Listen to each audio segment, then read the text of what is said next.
Parece que hay enfermedades que están de moda. Hace una década aproximadamente se hablaba mucho de la prevalencia de la anorexia y la bulimia en el mundo. Una prevalencia muy elevada, hasta el 4% de la población mundial sufre esta enfermedad. Es el tema que hemos elegido hoy para nuestra sección de salud. Nuestra invitada, la psicóloga Maite Pascual.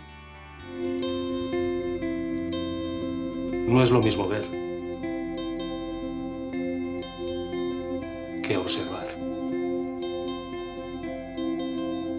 No es lo mismo tocar que sentir. No es lo mismo oír que entender. Centro Navarro de la Audición. Todo un mundo para escuchar. Hasta 300 personas en la comunidad foral son atendidas por esta enfermedad. Maite Pascual, ¿qué tal? Bienvenida, buenas tardes. Buenas tardes, Amaya. Bueno, índice de prevalencia elevado. Podemos decir que es una enfermedad, ¿verdad?, que estuvo quizá, entre comillas, ¿no?, más de moda hace unos años, que ahora no hablamos tanto de ella, pero repuntan los casos. ¿En qué perfil exactamente?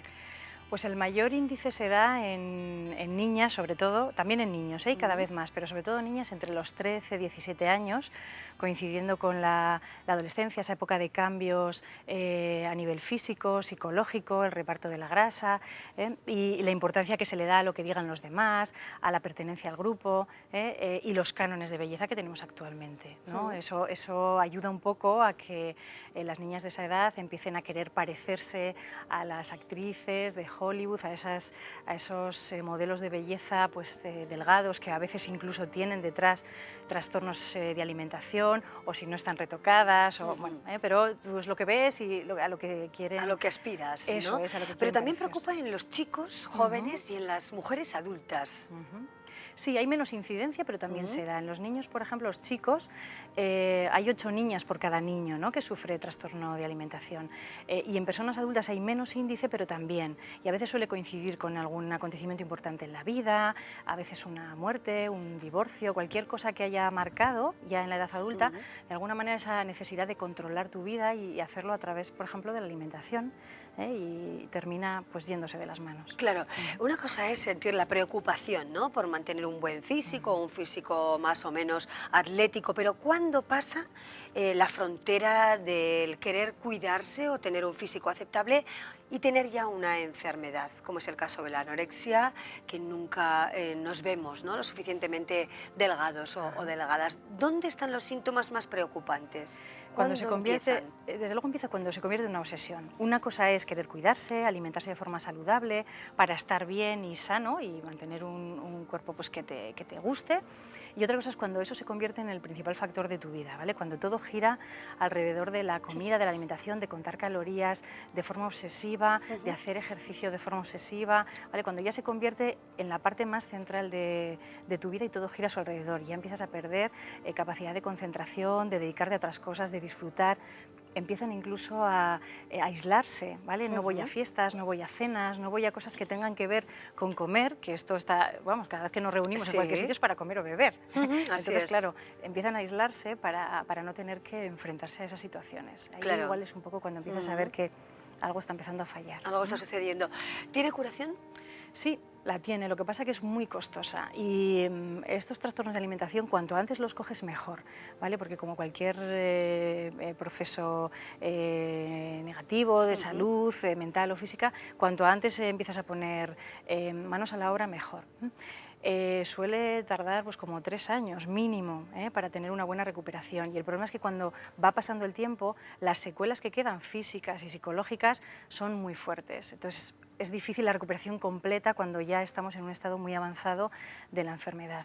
Claro, se puede pensar que una persona, por ejemplo, que ha sufrido anorexia, nunca bueno, va a dejar a un lado su preocupación, por ejemplo, por el físico, por la comida. Habrá una recuperación, pero será difícil obviar esos momentos tan complicados de la vida.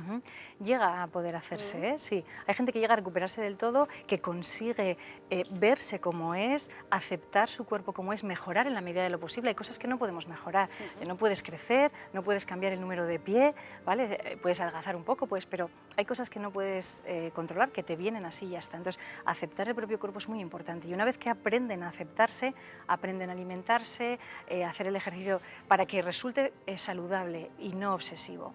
Pueden llegar a alcanzarlo. No es Claro. fácil, pero...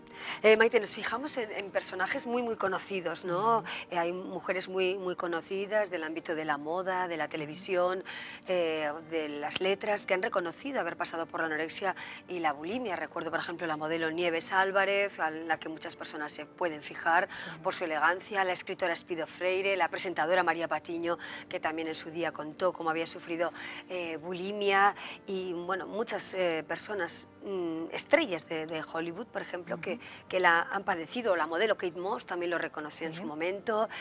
Hay que tenerlo presente, ¿no? Esas personas que son iconos de belleza, de tendencia, han pasado por ese, bueno, pues trago complicado, ¿no?, en el mundo de la salud.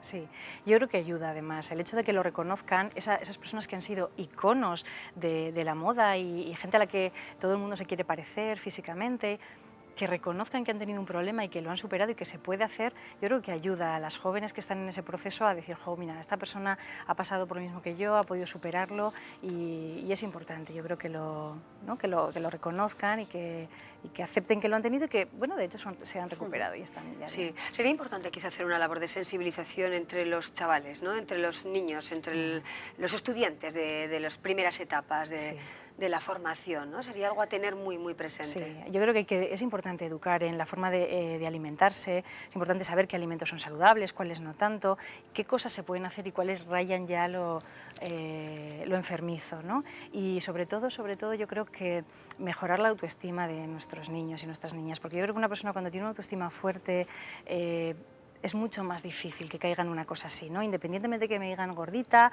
o que me digan que no gusto, no pasaría tanto si tienes una autoestima fuerte.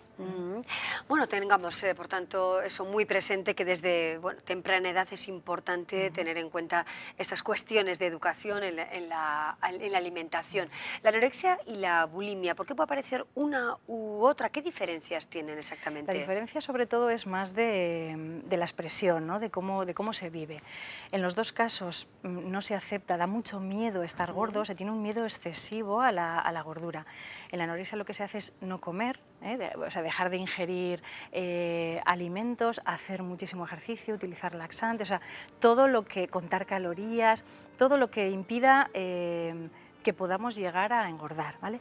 Y en la bulimia, sin embargo, lo que ocurre es que las personas se dan atracones, generalmente a escondidas, de comida basura, generalmente sin cocinar, incluso a veces congelada, ¿vale? Atracones muy grandes, muy grandes, muy grandes, y después tienen unas conductas de purga, ¿no?, de provocarse el vómito, tomar laxantes, de hacer ejercicio exagerado para evitar que ese atracón llegue a engordarles.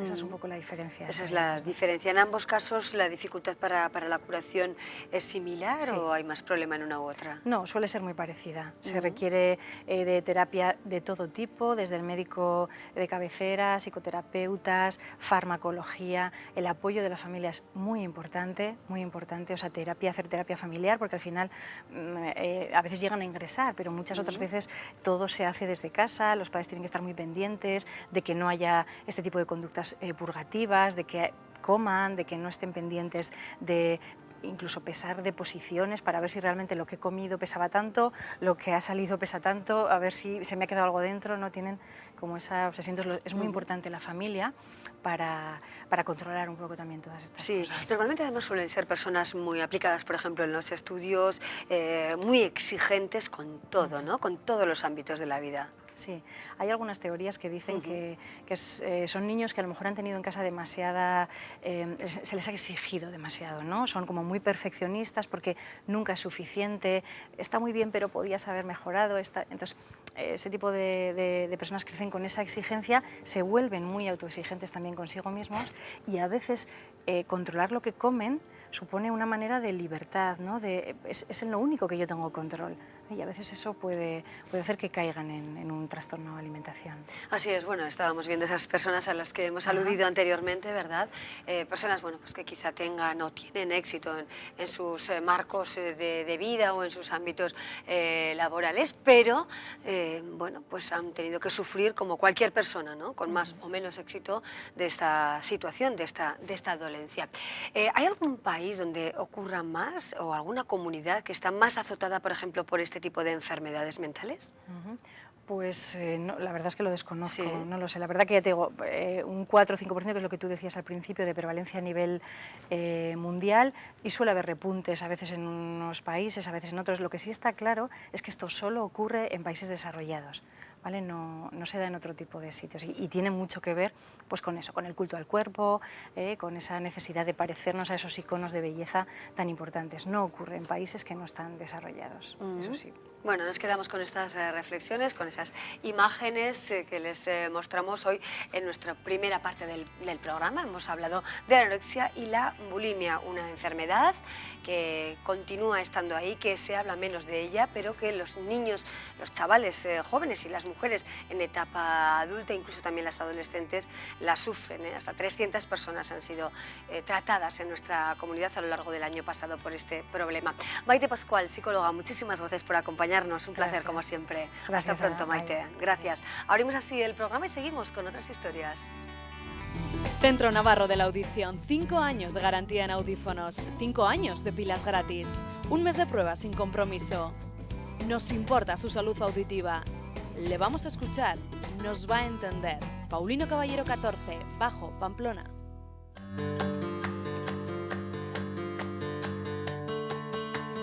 El problema es que, aunque comercializamos poco allí, lo que se está produciendo es una transferencia de producto entre el destino, el producto que estaba destinado a la Unión Europea, procedente de otros países europeos, se encuentra el mercado cerrado y trata de colocar esas producciones en el mercado europeo. Entonces te encuentras con una superproducción en el mercado que luego no hay un consumo para todos esos kilos.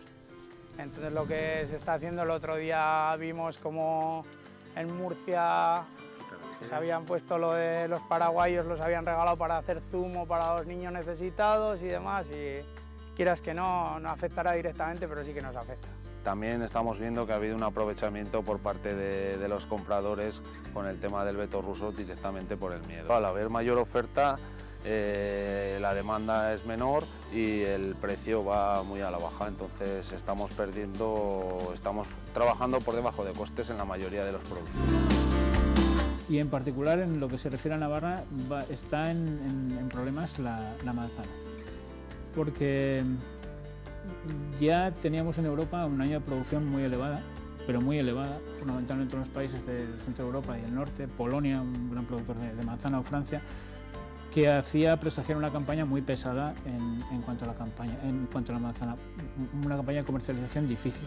Si a esto le añadimos el veto ruso, si nos encontramos con que el 60% de la producción de manzana de Polonia estaba destinada al mercado ruso y que ahora va a revertir buscando mercado en Europa, la verdad es que para la manzana va a ser una campaña muy complicada, pase lo que pase.